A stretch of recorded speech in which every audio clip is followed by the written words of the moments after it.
akigirira nabi akangiza umubiri wiwe ariko icyo agamije ari ukugira ngo arebe ko yatunganira Imana akazabana nayo by'iteka ryose nk'ikimenyetso cy'uko n'ubundi adasanzwe ari kumwe nayo.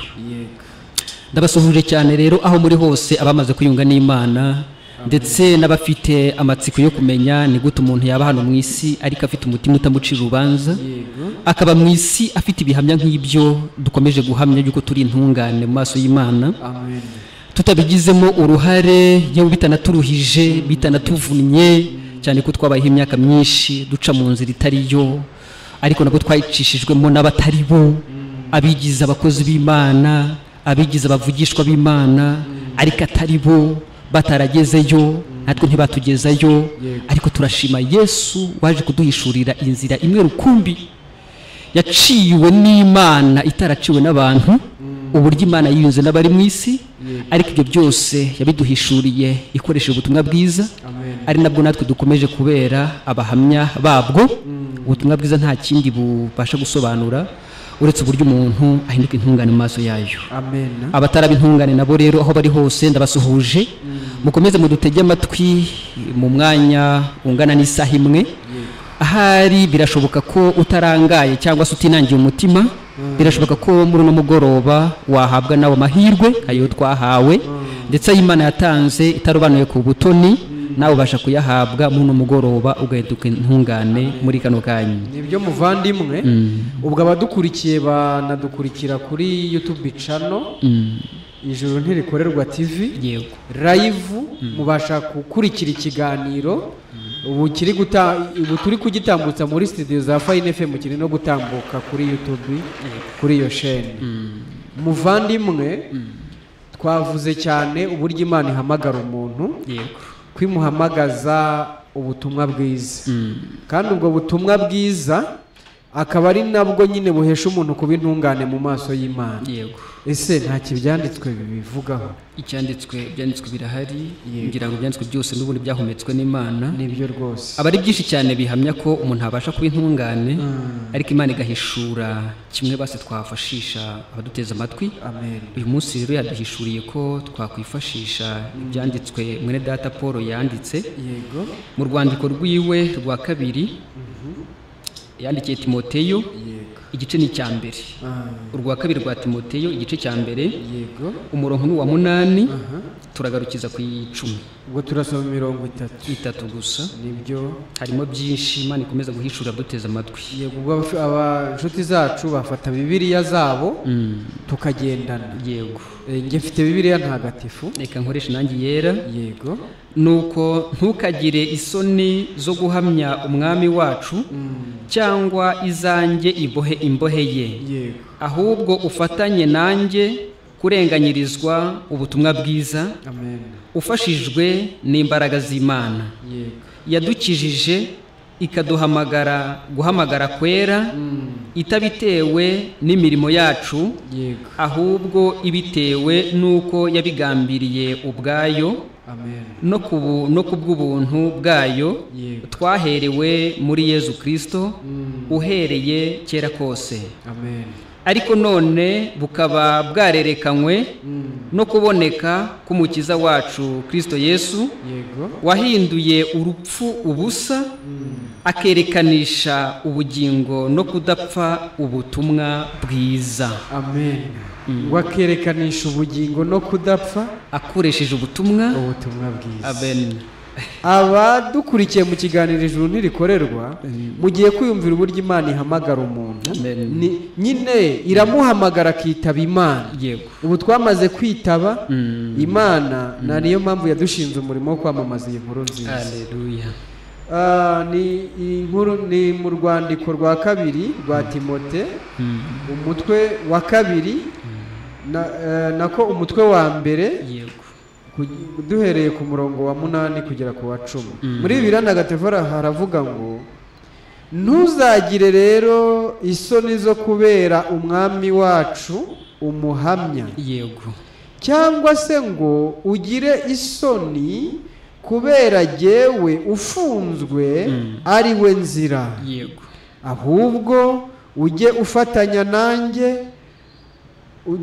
nanjye kuruhira inkuru nziza. amen ushyigikiwe n'imbaraga z'Imana. amen iyo yadukijije ikanaduhamagarira kuba intungane, amen itabitewe n'ibikorwa byacu, ahubwo ibitewe n'umugambi wayo bwite, haleluya, kimwe n'ineza yayo, na ya yindi twaherewe muri Kristo Yezu mbere y'ibihe byose. amen none ubu ngubu ikaba yarerekaniwe mu ukwigaragaza k'umukiza wacu Kristo Yezu watsinze urupfu, amen maze agatangaza ubugingo n'ukudapfa no kutazapfa, abigirishije inkuru nziza. iyo ni ivanjiri ntagatifu. aragasingizwa Kristo. imitima y'abantu badukurikiye nihugukira ibyo mu ijuru, ibyerekeje kuri Nyagasani. nibave mu mishinga y'abantu. amadini ni imishinga y'abantu, dore mwayobotse imishinga y'abantu. yego, nimurekeraho nimwiyumvire inkuru nziza, mwigire mu ijuru. amen dushima Imana cyane rero iduhaye akanya nk'aka ngaka kugira ngo twongere tube abahamya b'inkuru nziza. ariko Imana tugize abahamya bishingiye ko dufite ubuhamya natwe. nibyo muvandimwe, ntabwo ushobora kuba umuhamya w'ibintu utazi, nubwo nabwo bibaho, hari ababyigira n'ubundi ariko bikarangira nta musaruro bitanze. ishimiye rero Imana kuba duteza amatwi nanone, kugira ngo icyo Imana yagambiriye kera gisohore mu minota mikeya dufite muri kano kanya. tugiye kugaragaza icyo ubutumwa bwiza busobanuye, cyangwa se icyo Imana dushyize ku mutima. abaduteza amatwi badukurikire cyane. mwene data Paul yandika iyi baruwa yayandikiye uwitwa Timoteyo, ariko n'ubundi yayandikiye abari mu isi bose. nubwo yakoresheje ubu buryo bw'uyu nguyu, ariko Imana yagambiriye ko bizagera no ku bisi bose, natwe muri kano kanya tukaba turi kuyikoresha. yamubwiye ngo ntakagire isoni zo kuba umuhamya w'ibya Nyagasani Yezu. ntekereza ko impamvu yabimubwiye ni uko na kera na kare Pawulo nyine uyu nguyu yari asanzwe ari umuhamya, ariko ahamya ibindi, ahamya ibirwanya Yesu, adahamya ibya Yesu nyirizina. ubwo yari afite ibihamya bibwira abantu ko umuntu yajya mu ijuru ajyanyweyo n'ibikorwa bye. Ibyo rwose. nyuma yaho rero aza kuza guhura n'uwo yarenganyaga, nyamara yumvaga ari we yamamaza. amen. ndagira ngo twumve cyane imbaraga ziri mu butumwa bwiza, icyo bumara, n'icyo bugirira umuntu, n'icyo bimuhindura, ariko n'icyo bumukoresha nanone. amen. aho rero kuvuga ntakagire isoni zo guhamya umwami wacu. kubera icyo ataguye kugira isoni, ni uko hari benshi bakomeza kumuhamya, ariko mu buryo Imana itemeramo cyangwa itabahamagayemo. noneho rero aho Imana imare kuguhamagara ikakumenyesha uburyo umuntu abasha kuba intungane, ibyo byo noneho bisa nk'ibiteye isoni, kuko abantu benshi bitwa abanyacyubahiro cyangwa bitwa abakozi b'Imana bakomeye, n'ubundi bakomereshwa ibinyoma byabo. n'abantu bamamara ariko bamamariye mu binyoma byabo. n'abantu bakurikirwa n'abantu benshi, ariko mu by'ukuri badakurikijwe n'inkuru nziza cyangwa se icyiza bagejeje ku bantu. abantu benshi bakunda guhitinga bishingiye ku dukoryo bakorera abantu, kubasetsa, kudukomede turaho, abantu bakagukurikira bagukundiye utwo tuntu turaho ngaho tudakiza umutima. ariko Paul ari kubwira Timoteyo ngo ntakagire isoni zo guhamya umwami. kumuhamya rero nibyo tugiye gusobanura aha ngaha. imbaraga z'ubutumwa bwiza zerekana umuntu uwo yabaye we muri Adamu, ziramusobanura neza 100%, zigasobanura uburyo yononekaye akaba atagira shinge na rugero. ibyo nibyo bitadutera isoni zo kuvuga ubutumwa bwiza ku buntu bw'Imana. nta kiguzi dukeneye ku bantu, nta cyubahiro dushaka, tudashaka ndetse n'imbaga y'abantu yadukurikira, ahubwo dushaka imbaga ikurikira uwadutumye ni Kristo Yesu niwe ufite aho ashyira abantu. Yego rwose, dore ko abari muri we nta niteka bazacirwa. Yego rwose, ubwo habashyira naho ni mu ijuru. Amen. Naho gukurikira umuntu ho n'ubundi aho yakujyana ni mu idini rye, ni mu bitekerezo bye, ni mu nyungu ze. Twebwe ntabwo icyo tugamije. Ikindi kandi ubutumwa bwiza ntabwo bukura umuntu mu idini bumujyana mu rindi, ahubwo bukura umuntu mu rupfu bumujyana mu bugingo buhoraho. Bukura umuntu mu mwijima bumujyana mu rumuri. Yego rwose. Ubwo ikibugira ubutumwa bwiza nicyo bumumarira. Nibyo rwose. Bijyanye n'ubugingo buhoraho, bijyanye no kubona ijuru. Aha bavuze ngo guhamagara kw'Imana, uburyo ngo Imana ihamagara. Ariko urumva hahamagarwa umuntu wari uri kure. Yego rwose. Ese twagiye kure y'Imana biciye mu buhe buryo? Kuko nabwo utamenye aho watakarije Imana, aho watandukaniye n'Imana, ntushobora no kumenya aho wakongera kwiyungira n'Imana cyangwa se aho mwakongera guhurira n'Imana. Umuntu yatandukanye n'Imana umunsi umubyeyi dukomokaho, igisekuru cyacu, sogokuru wacu, umunsi yumvira shitani, kuko shitani n'ubundi yari afite kwigomeka ku Mana, atarafitanye gukorana n'Imana cyangwa kubana n'Imana, ataranafite gushyigikira umugambi w'Imana, ahubwo yari ifitemo gusenya umugambi w'Imana. Uwo mwuka wo gusenya umugambi w'Imana, uwo mwuka wo kutubaha Imana no kutumvira Imana, uwo mwuka wo kwigomeka ku Mana niwo twakiriye turi muri Adamu. Kuko Imana idashobora kubana n'umwishi w'umugambi wayo.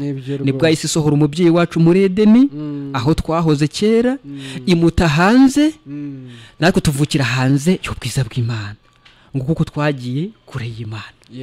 Ubwo twagiye kure y'Imana bitewe n'uko twanduye, twakiriwe umwuka wa shitani, twahindutse abanduye. Imana rero ntishobora kubana n'icyanduye, ngo kuko twavuye mu bwiza bw'Imana, twerekezwa kure cyane. Rero twaciriweho iteka ryo kurimbuka, kuko nyine twari abanyabyaha.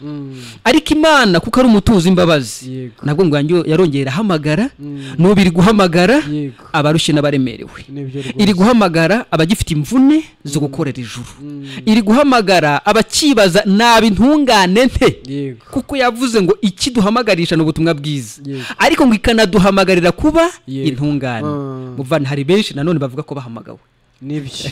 Hari benshi muvandimwe bavuga ko bahamagawe, ariko akaba atari intungane. Ariko bakaba atari intungane. Ubwo iyo si Imana yabahamagaye kuvuga. Ntabwo ari Imana yabahamagaye, ni iyindi. Ni Imana y'iki gihe, kandi iyo Mana y'iki gihe yitwa Satani. Yego. Yabahamagariye kwigomeka ku Mana, kandi n'ubundi mu izina rya Yesu, naho bitereye ubwoba n'urujijo. N'urujijo nuko byose bica mu izina rya Yesu Kristo, cyangwa se mu izina rya Yesu.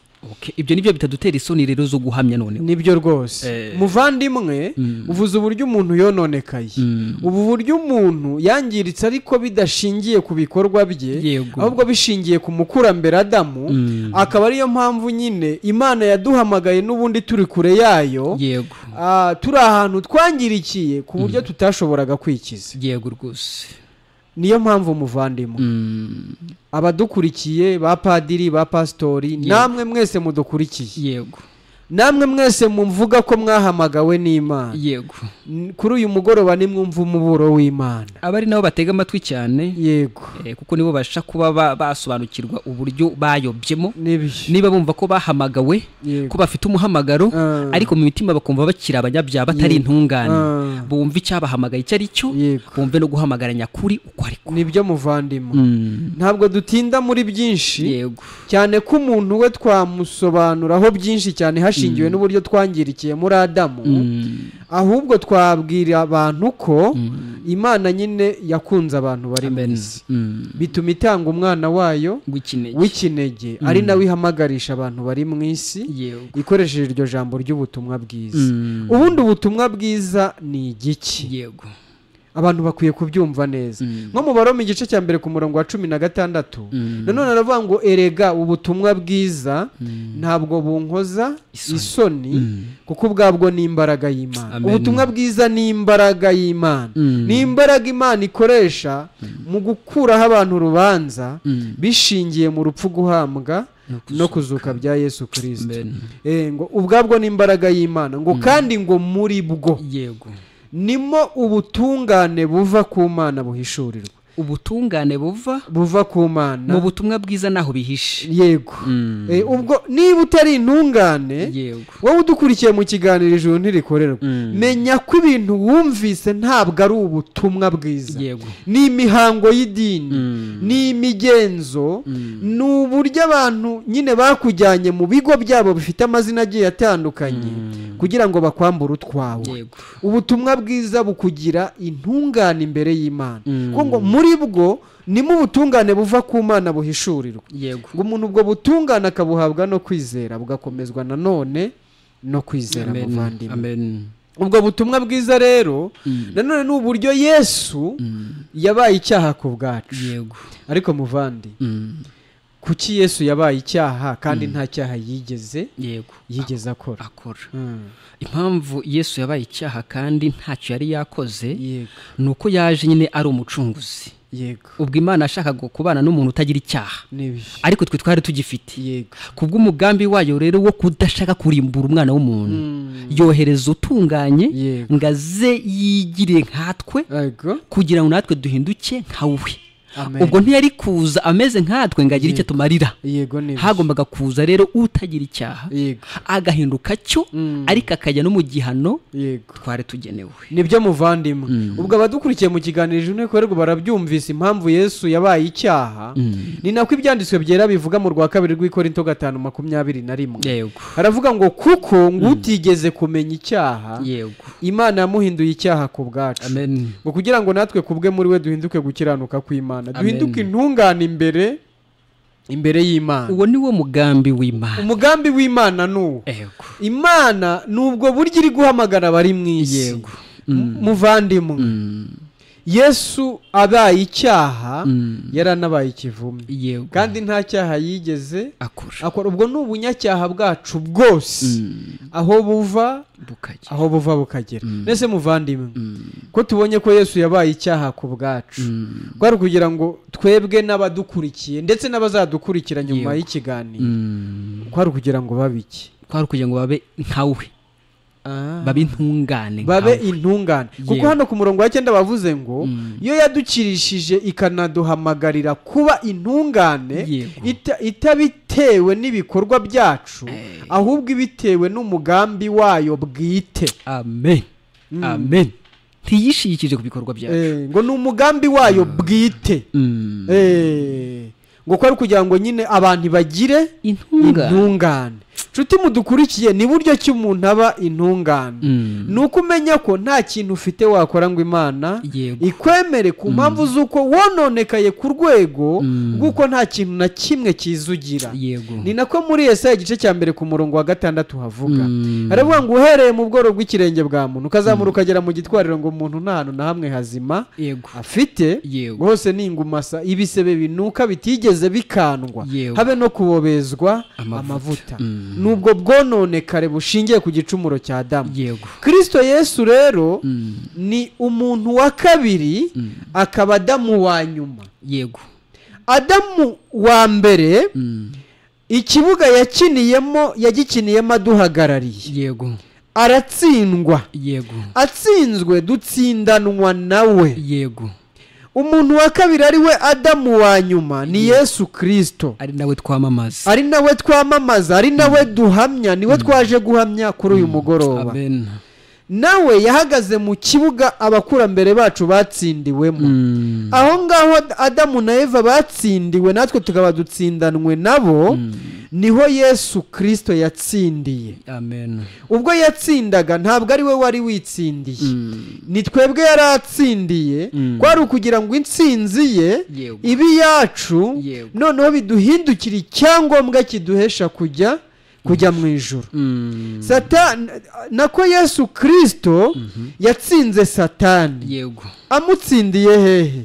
Yaramutsindiye ku musaraba. Ubwo yamutsindiraga ku musaraba, burya Imana yari ihamije ko ari twe dutsinze, kuko yari yaje gukorera mu mazina yacu. Noneho amaze gukorera mu mazina yacu, kwari kugira ngo amanota nyine yitwe ayacu, kandi atari twebwe twagiye mu kizamini. aho niho ibangarire, aho niho ibangarire, ni naho umugambi w'Imana uhishe. Nibyo muvandimwe rero, ibyitwa ubukristo biri mu Rwanda no hirya no hino ku isi byabwiye abantu ikintu kitari umugambi w'Imana. Yego, byabwiye abantu ngo nimugerageze mubane n'Imana mu mahoro. Ribashyira mu mihango n'imigenzo, rifata abantu batigeze bavuka ubwa kabiri, rirababwira ngo nimugire imibanire myiza n'Imana kandi mwitwararike, ahari wenda muzajya mu ijuru.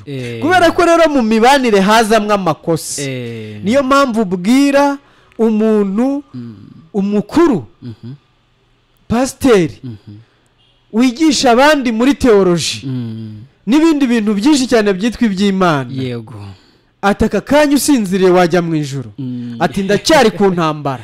kandi ngo yarahamagawe, ntabwo ari Imana yaguhamagaye, ntinaduhamagarira kuba mu ntambara, oya rwose, ahubwo duhamagarira kuzivamo, kuko intambara hari uwayirwanye aranayitsinda, azutse yivuze Satani hejuru ku musaraba, kuko yaramutsinze, ubwo niwe watsinze. Birasaba ko bapasiteri mudukurikiye, namwe bapadiri, abayoboke b'amadini bo mu buryo bwose, nimuve mu ntambara, abanyamuhamagaro, nimuve mu ntambara. Hari umuntu wayirwanye aratsinda, ni Yesu Kristo. Ahubwo mwakira intsinzi ye, muruhuke, muba amahoro.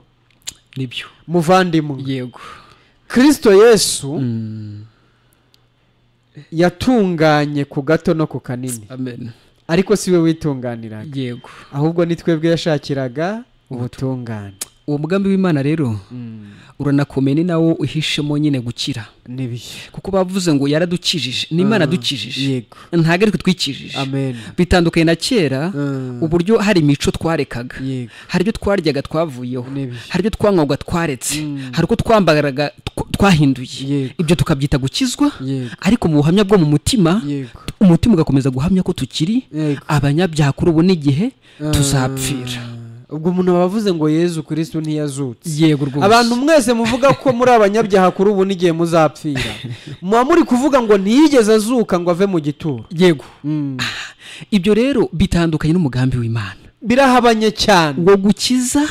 Urumva Imana niyo yadukijije, twe ntitwari kwikiza kuko tutari tuzi nyirizina n'ikibazo tunafite. Nibyo rwose, twe twagiraga nk'ahari hari imico dufite, iriya doctrine y'amadini, iryo ugiyemo hari systeme rikubwira ukwiye kwitwaramo, waryikontororamo, wabona ukuntu uri kubigeza nkuko bakubwiye, wakuzuza ibyo wasabwe, ukavuga ko wakijijwe. Wajya mu rindi bakakubwira ibyabo, nabwo wabyuzuza bakakubwira ko ukijijwe. Urumva uva muri rimwe wajya mu rindi bakakwita umupagani, wakuzuza ibyo baguhaye bakakwita umukirisitu.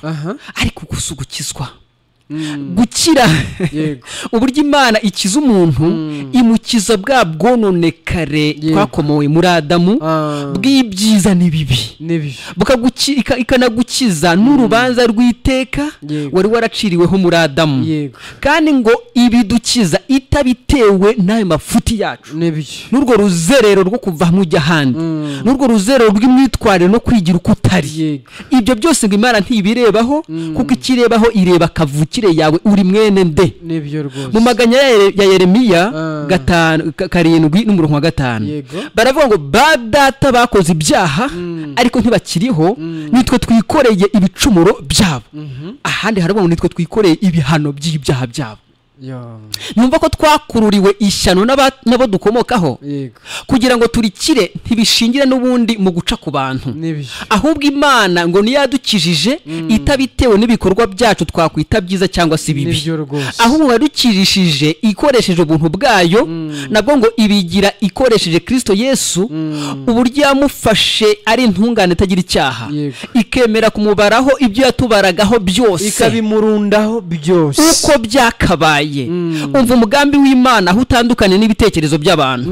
Reka kwirebaho, reka kwitekerezaho, reka kwisuzuma, ntiwongere kwiyinira bimwe bakubwira, ahubwo tekereza gusa igikorwa kiri mu mugambi w'Imana. Uburyo Yesu yaje nta cyaha agira, ariko akemera kubarwaho ibitari ibyo bikamuhama.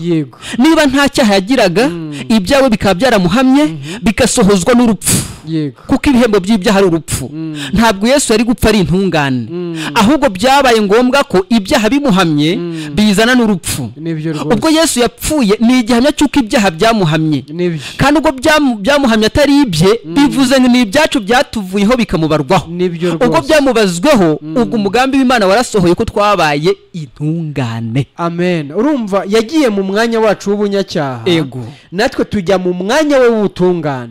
Ubwo nibwo buryo Imana ikiza umuntu. Uko ni nako guhamagara kw'Imana.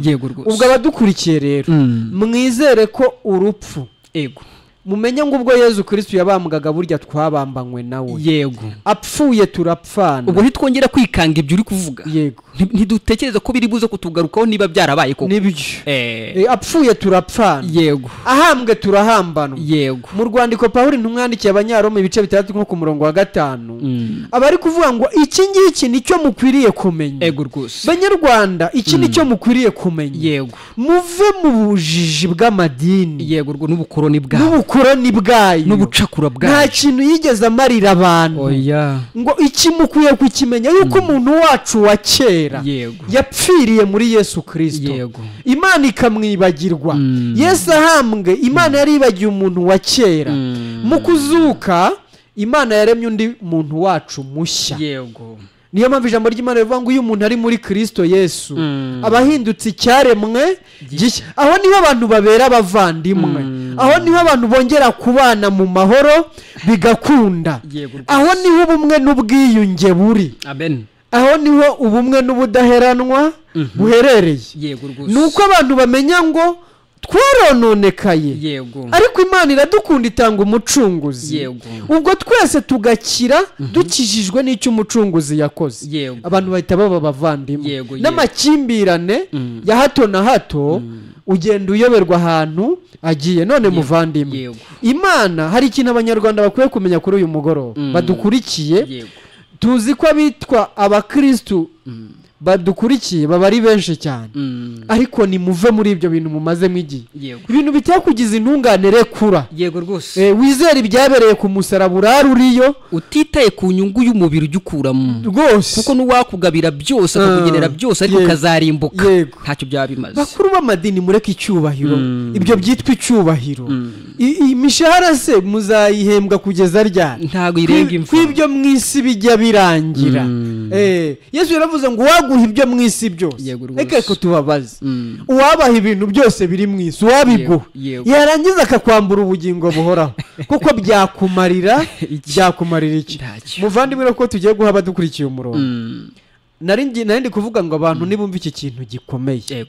Imana yadukirishije ubuntu bwayo, ariko ntabwo iduhera ubuntu. Ntabwo iduhera ubuntu. Abantu bavuga ngo yaduhereye ubuntu nabo babyumve neza. Ntabwo iduhera ubuntu, kuko ubuntu si ubusa.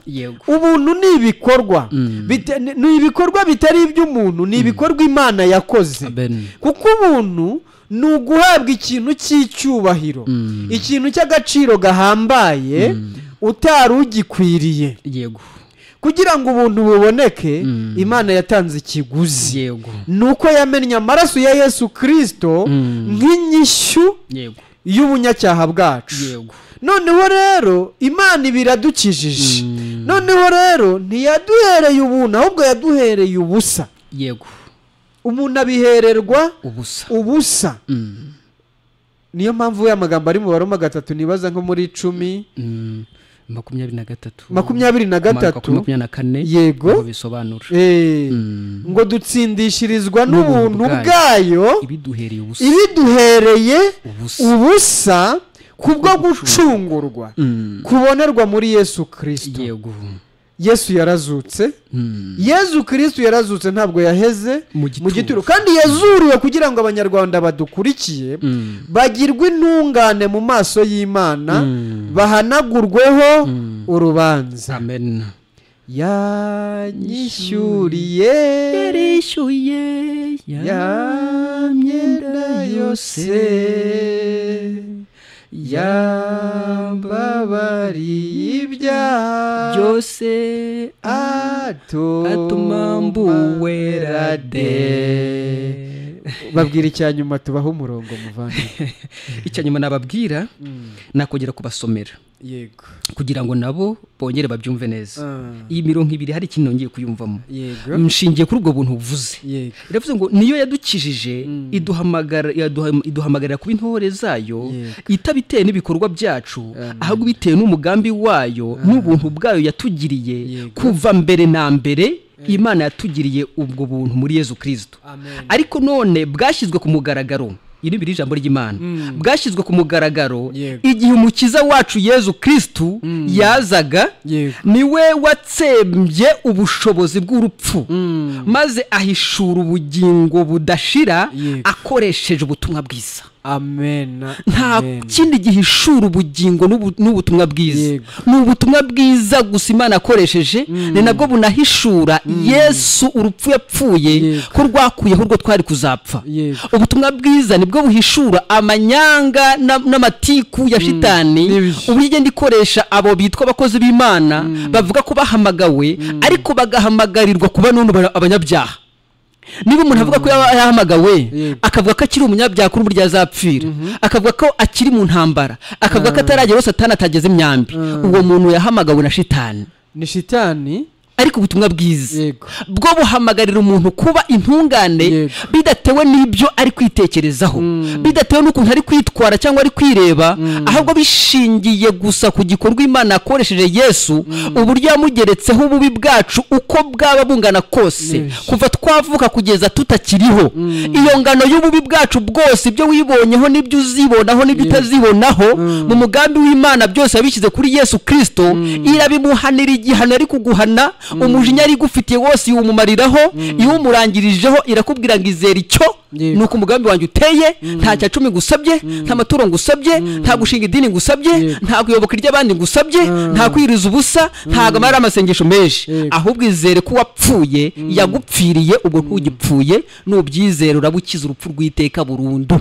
Ubwo muvandimwe babyumvise neza ko gahunda yatubibwirane nayiva kuri Satani. Iyo ni ya shitani. Gahunda ya penetesiya ni ya shitani rwose pe. Reka tubabwire inshuti zacu mudukurikiye mu kiganiro Ijuru Ntirikorerwa. Gahunda y'ikitwa pirigatori bababwira ni ukubeshya, ntabwo ibaho. Isukuriro, gusukurwa byabereye mu rupfu, guhambwa no kuzuka bya Yesu Kristo. Iyo ubyizeye ubukuweho ububi bwawe, ubusukuwe, kandi ugasukurwa ukinariho ukinagenda. Ukubeshya ngo nuva inaha uzashyirwa mu isukuriro kubw'amafaranga kandi utanze, si n'ubuntu ugira ngo ni ubucuruzi, ni akazi. Mu by'ukuri nimurekeraho, nimugarukiraho, nimwizere murakira. Imana iri kubahamagarira kuruhuka. Aho ni naho imibereho y'umuntu hindukira. Imibereho ntabwo twebwe tujya tuyitindaho mu kiganiro Ijuru Ntirikorerwa, kuko tuzi neza ko uyu muntu yizeye ko urupfu, guhambwa no kuzuka bya Yesu Kristo, ko byamukuyeho urubanza, kimwe cy'abavutse ubwa kabiri, ababaye umwana w'Imana, abanahinduriwe imibereho, n'imico ye irahinduka. Ubwo kuvuka nicyo cy'ingenzi, nicyo cy'agaciro. Kuvuka ubwo n'imibereho ikubiyemo, bikubiyemo byose. Kuko imbwa ivuka ku mbwa, ariko anavukana ububwa cyane rwose. Nta witoza kumuka, nta nuyigisha, nta witoza kubunda no kuzinga umurizo. Ibyo byose bikubiye mu bubwa. Niyo umuntu yizeye Yesu akavuka ubwa kabiri ku Mana, avukana n'ubuzima bwo gutunganira Imana. Nibyo rwose birikora nabyo, biba birimo. N'ibintu biba bimurimo bigenda biserura byigaragaza inyuma. Niyo mpamvu ivuko rya mbere rifite imibereho yaryo. Ntabwo twabitojwe gukora ibyaha. Rifite imibereho yaryo ipfuye, kandi umuntu wese yisanze ari muri iyo mibereho akanayigaragaza. Nta shuri yizemo, nta shuri abyizemo. Ivuko rya kabiri naryo nyine ryo kuguranirwa, ku byabereye ku musaraba Yego. naryo rifite imibereho yaryo ubwo naryo riri kontrere ya ryari ni imibereho iboneye iva ku Mana. Amen. ariko mu by'ukuri inshuti zacu mudukurikiye turabahendahenda mu izina ry'umwami wacu Yesu Kristo kugira ngo mwiyunge n'Imana, Amen. mukurweho urubanza. ubwiyunge mwabwumvise nuko Yesu yabaye icyaha ku bwacu, Yego. kandi nta cyaha yigeze akora kugira ngo natwe kubwe tube intungane mu maso y'Imana. Muvandimwe, bahe nimero baza kutwoherezaho ubutumwa bugufi. Ni 078271 indi 8229. Abasubiriremo 0788 71 8829. iyo niyo mugiye kutwohererezaho ubutumwa bugufi kugira ngo dukomeze dusangire namwe ikiganiro. Yego. Tugiye kubaho indi rero mugiye kuduhamagaraho mu kiganiro Ijuru Ntirikorerwa. Mugiye kuduhamagara kuri 0788 54 15 02. Yego. 0788 54 15 02. ubwo n'utakoresha message isanzwe ndavuga ku yanjye akandika no kuri WhatsApp nta kibazo. Nyakiruyo. Allo Fine FM. Allo. Yego Jado turabumva. Witwa Frank? Yego Frank, twakwakiriye. Yego mwishime munezerwe cyane.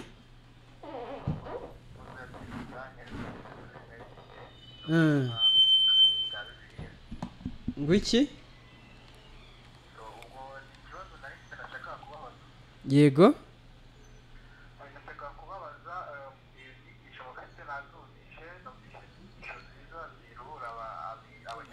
Ni ingingo irebana n'igihesha umuntu kujya mu ijuru biciye mu gitambo cy'ikaruvari ku musaraba.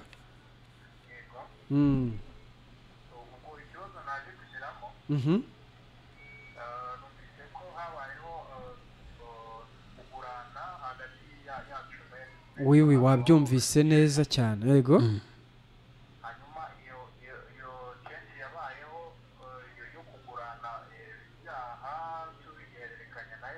Ububi bwacu bwamugiyeho kugira ngo natwe ubwiza bwe butujyeho. Amen. Yego. Yego rwose.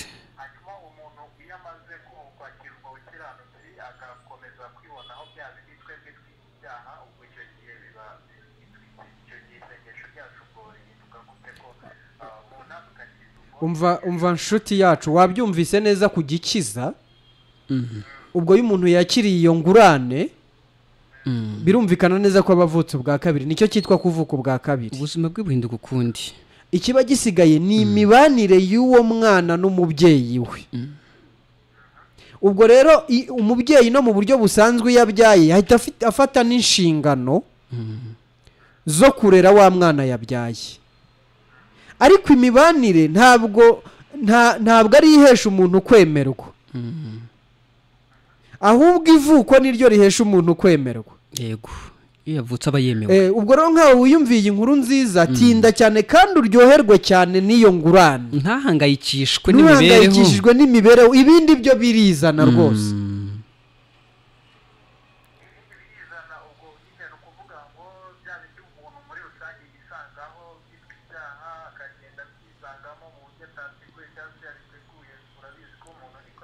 Ibyo birakira humura.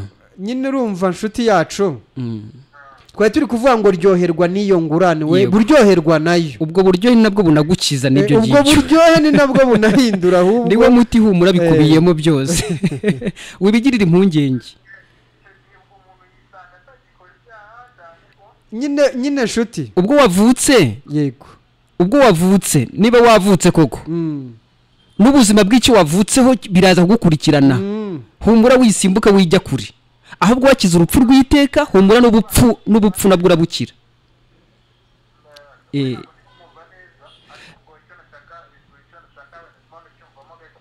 urakomeza no kudukurikirana na nyuma no kuri telefone kuburyo twaganira byinshi sibyo mu buryo burambuye urakoze cyane kandi Allo Fine FM namwe murakoze yego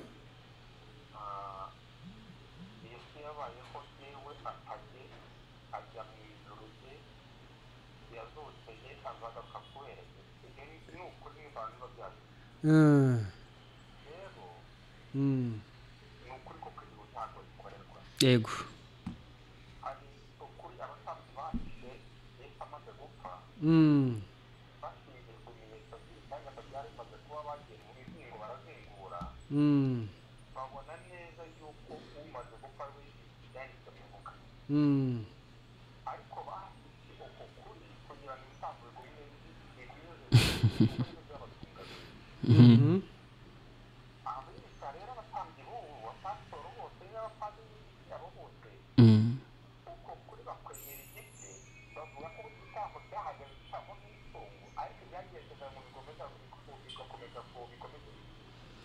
kandi iyo ukwemeye igice ubibura byose uko ntabwo kuba kukiri ukuri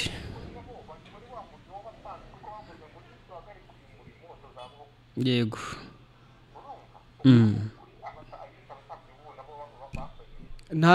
ntacyo ubwo urumva dufatikanyije kubasabira kugira ngo bizere iyi nkuru nziza nibemere kureka ibyitwa ishema bizera ubutumwa bwiza kuko ibyo bigishije abantu si ubutumwa bwiza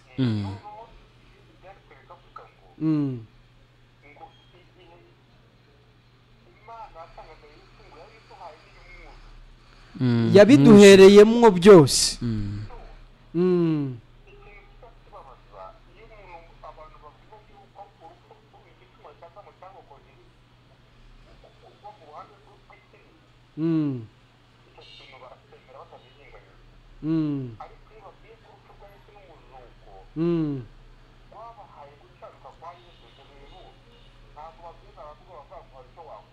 ntacyo babyumvise bakomeje no kubyumva murakoze cyane reka twakira abandi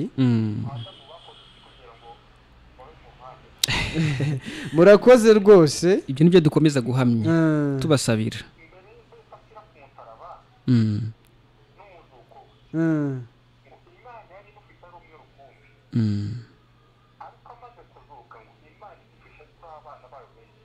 urakoze kubw'umusanzu wawe kubera iminota dufite nari mikeya abahamagara ni benshi urakoze cyane ku musanzu wanyu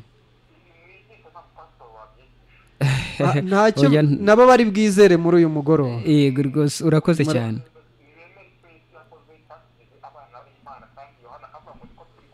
nibyo nibareka abantu babohoke bajye mu ijuru murakoze cyane no gukomeza kugira abantu imbata zabo nta bapasiteri babyigisha ubundi nyine ubutumwa bwiza ntabwo bwahamagara abapasiteri ni ubw'abana b'Imana akira n'ubwo bamaze kuba intungane alo turabumva mwiriwe namwe muri bande yego Kayitare uherereye he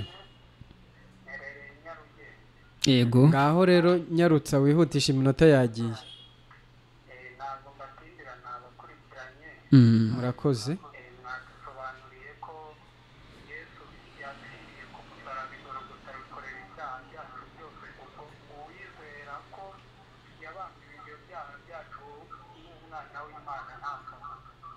yego Kayita uravuze uti uwizera ahubwo twari tugize ngo ugiye kuvuga ngo namaze kwizera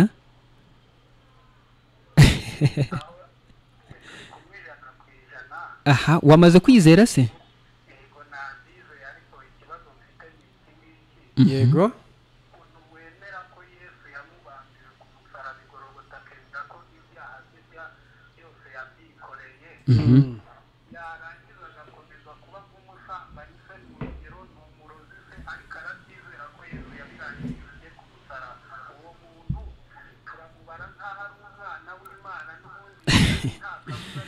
Riko Kayita iyo uvuze ngo byose byarangiriye ku musaraba ukongera kubigarura ubwo ubizanye ubikuye niba byararangiye ku musaraba rero nibyo burya biba birangiye nyine. Mu kuzuka hazuka umuntu mushya.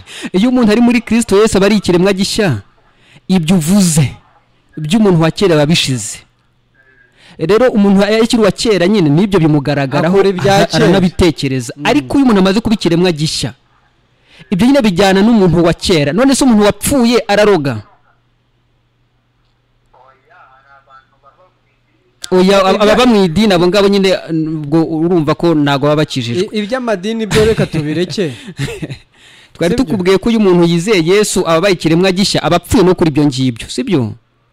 Kandi ibyo uzabyibonaho nyine mu gihe wamaze kwakira Yesu, uzaba umuhamya w'ibyo nawe wabagamo utitaye ku bandi, utagiye kubarozi, kuko nawe ufite uburozi bw'amagambo cyangwa se n'ubusanzwe wabubona bugira. Ariko mu by'ukuri iyo umuntu yizeye Yesu nibyo nyine yari asanganywe arabigira. Ntabwo turi abahamya bw'ibyo twagiraga, twakize tutabigizemo uruhare, ahubwo ubwo buntu nyine twizeye nibwo bwanakomeje no kutwigisha kureka ubwo bugambanyi cyangwa se ubwo buhemu ku Mana. Iyo ni imbaraga y'ubutumwa bwiza ibikora. Rero humura, ibya kera babishize. Urakoze cyane. Urumva biba bibaye bishya nyine. Biba bibaye bishya. Urakoze, reka twakire n'abandi. Abantu bagirira impungenge y'ubuzima bwa nyuma yo kwizera bataranizera. Nicyo kibazo. Nicyo kibazo. Niyo mpamvu mu kiganiro Ijuru Ntirikorerwa dutinda cyane ku ngingo irebana n'igihesha umuntu kujya mu ijuru. Igikiza umuntu. Muri fondasiyo niho dutinda. Icyo umuntu yagishyikiriye. Ibyo rwose byo biranikora. Kuko biragatsindwa kubaka inzu itagira fondasiyo. Niyo mpamvu usanga zihirima buri mwanya, ni nawe urabyumva.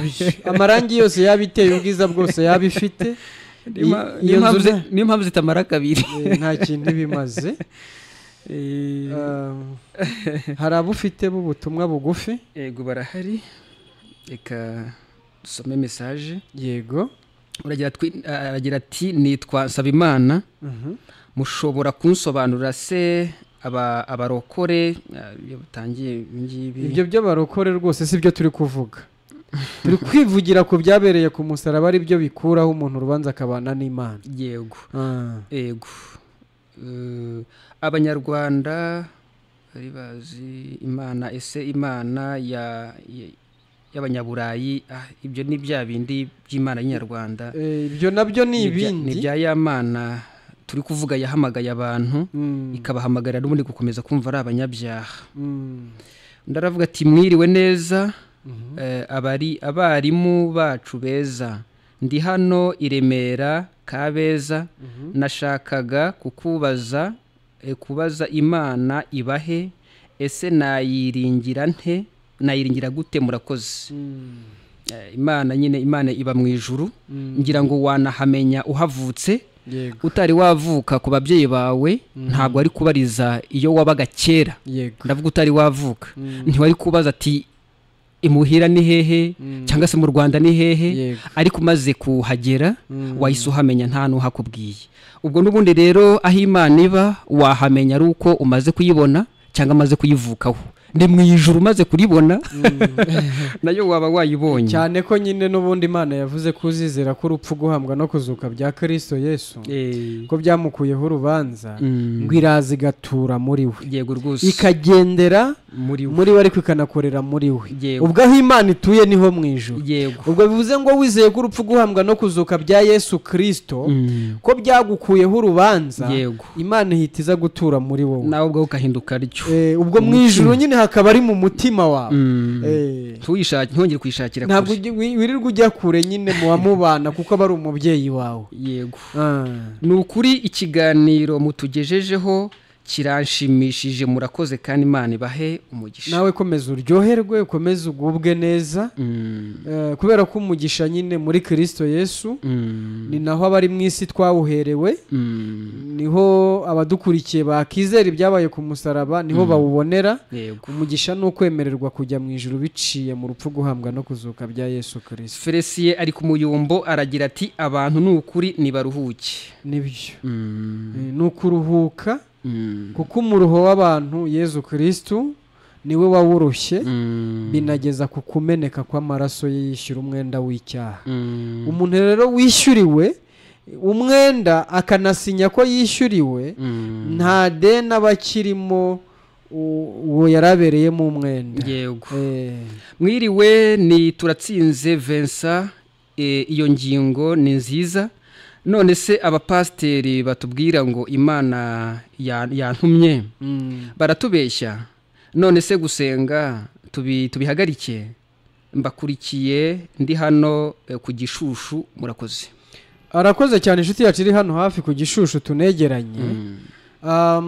Imana nko mu Baheburayo igice cya mbere ku murongo wa mbere ravuga ngo kera Imana yavuganiraga n'abantu mu kanwa k'abahanuzi mu buryo bwinshi ndetse no mu bihe byinshi, ngo none muri iyi minsi y'imperuka ivuganira n'abantu mu kanwa k'umwana wayo. Yego. Akanwa k'umwana wayo kari hehe? Kari ku cyabereye ku musaraba. Nk'uko urwa kabiri rw'Ikorinto ibice 5 ku murongo wa 19 havuga ngo kuko muri Kristo Yesu ari mu Imana yiyungiye n'abantu bari mu isi. Yego. Ngo ntiyabikibabaraho ibicumuro byabo. 21 twawubonye ngo kuko utigeze kumenya icyaha Imana yamuhinduye icyaha ku bwacu kugira ngo natwe kubwe muri we duhinduke gukiranuka kw'Imana. Aho niho muvuganira n'Imana, ni naho muhurira. Yego. Muvuganira ku cyabereye ku musaraba, ni naho muhurira iri kukubwira uburyo yagukunze igatanga Kristo, ububi bwawe ikabushyira kuri we ikanabumuhanira, akishyura bikarangira wowe ugataha uri umwere imbere y'Imana. Aho ni naho gusenga biba, ni ugusengera mu kuri no mu mwuka. Gusenga ni iki? Ni uburyo umuntu wizeye ko urupfu, guhambwa no kuzuka bya Yesu Kristo ko byamukuyeho urubanza, abaho ubuzima bushima Imana, buyishimira ibyabereye ku musaraba. Ni ugushima Imana wishingikirije ku byo Yesu Kristo yakoze. Ikindi ubwo tutitaye ku matitre, kuko aravuga ati se abapasiteri batwigisha baratubeshya, utitaye ku matitre y'abantu muvugana, ubundi kizakubwira uwahamagawe n'Imana. Ntabwo ari imyambaro igera ku birenge, ntabwo ari amakoti ariho imisaraba cyangwa amakanzu, sinakagofero ku mutwe, ntabwo ari ibyo, sinigitambaro cy'umweru cyangwa cy'umukara cyari kirindi bara, ahubwo ikikubwira umuntu wahamagawe n'Imana. Sinindeshyo, sinamashuri, sinigihagararo kinini. Ibi turi kuvuga nta shuri babyiga muri ba, imyaka kavukire, oya, ahubwo ikikubwira umuntu wahamagawe n'Imana nuko aguhamiriza ko yamaze kuba intungane. Icyo cyonyine.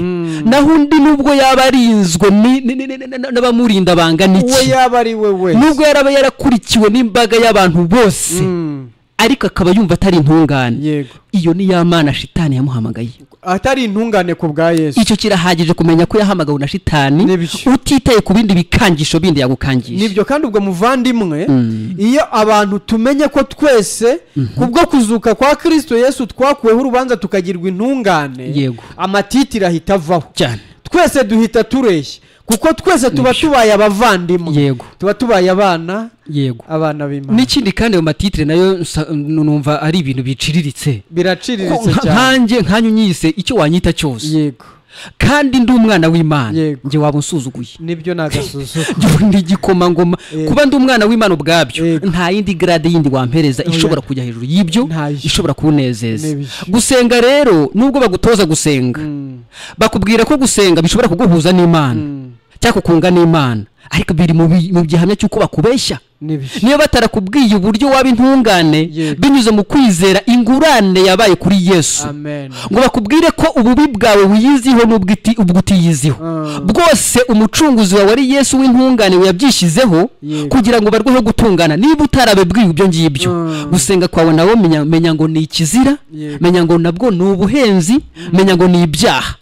Niba rero batarakubwiye ibyo barakubeshye, ubwo turanakigusubije. Gusenga ni iby'umwana w'Imana, ni ikiganiro umwana agirana n'umubyeyi, ntabwo ari byo bimuhesha kuba umwana, ahubwo wamaze kuba umwana niwe wemererwa gusenga. Ntiwagana n'umubyeyi utagira, ntiwaganira n'umubyeyi atarakubyara. Gusenga rero k'umunyabyaha nabyo ni icyaha, igihesha umuntu kujya mu ijuru si amasengesho, si amaturo n'ibya 10, yewe si bya birundo bakubwira gukusanya, si za nyubako bahora bagushishikariza, si ya misozi uhora uzamukamo, si n'ibindi bindi bahora bagutoza. Ahubwo kumenya ngo umugambi w'Imana ni uko yagambiriye kutubabarira, ariko biciye mu kubabaza umwana wayo w'umuziranenge, kugira ngo bwa buziranenge bwe buhinduke ubwacu ariko yanenge yacu ariko twicisha imwicisha. Nibyo rwose. Amen. Nukugurana ku musaraba byarabaye aho Yesu yiyambuye ubwiza bw'akabutwambika akambara ububi bwacu bukatujyana mu gihano. Mwakoze cyane inshuti zacu mwadukurikiye mu kiganiro Ijuru Ntirikorerwa na hejo ku cyumweru saa 11. Yego. Abandi bakomeza gukurikira ibiganiro kuri chaîne yacu ya YouTube Ijuru Ntirikorerwa TV aho murahasanga ibiganiro bigiye bitandukanye ariko bibabwira neza icyabahesha kubana n'Imana kandi mukabana iteka mu munezero. Yego rwose. Muvandimwe ubwo wasezera kuba dukurikiye tugatandukana. Ndabasezeye cyane nanabashimira ku mwanya mwaduhaye ariko munatekereze cyane ku rupfu rwa Yesu. Niba Yesu yarapfuye ukavuga ko yagupfiriye kuki wumva uzahindukira nawe ugapfa? Niba uvuga ko Yesu yababaye ubwo se ntiwumva ko yakubabariye? Ubwo ruhite wumva ngo niba yarababaye warababariwe kuko yababaye umubabaro wari kubabara. Ibyo ntihonge gusaba Imana imbabazi ahubwo Imana yakubabariye ubwo yamenaga amaraso. Murakoze cyane rero ubwo ahejo naho muzakomeze mukurikirane ubutumwa bwiza bubahesha kuba intungane. Imana yo mu ijuru ishimwe cyane. Imana umubyeyi wabera Imana data ikomeze gushimwa kuko niyo yatanze Yesu Kristo akishyura umwenda w'ubunyacyaha bwacu ariko nubwo abanyarwanda bose kubyizera ndetse n'abari mu isi bose bagahabwa ubugingo buhoraho. Haleluya.